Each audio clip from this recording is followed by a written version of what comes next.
It's bad enough that short men have a tough time in the corporate world, but what about the real world? People like Joe Mangano think that the problem boils down to a fundamental lack of respect.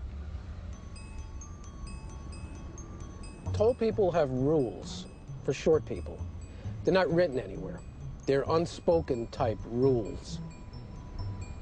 A typical rule of a taller for a shorter might be, if you're walking in the opposite direction, you'd better get out of my way, because if you don't, you're going to wind up on the ground. I'm waving now. Ask Robert if he sees me. In order to prove his point, Joe has designed a little experiment.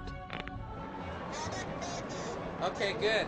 What we're going to try and show with the sidewalk experiment is that more often than not, the shorter man will have to move aside for those who are taller rather than vice versa. A tall man will help us out. He and Joe dress in similar attire. Each of them will carry a tiny hidden camera and take turns trying to walk against sidewalk traffic on Times Square. We'll count the collisions and see who has a harder time, the tall man or the short man.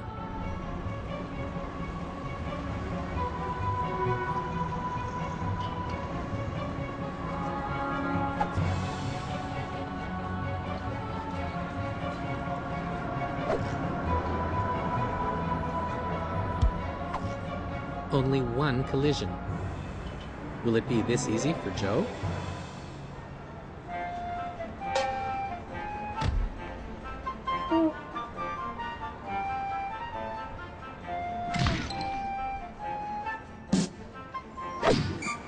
Every short-statured individual has been bullied. Verbally, physically, and socially.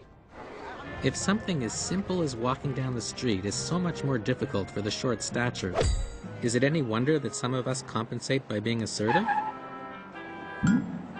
No group would tolerate the things that short-statured people have to put up with. We're not trying to be Napoleon. We're just trying to survive. It's too bad, though, that short plus assertive doesn't equal attractive.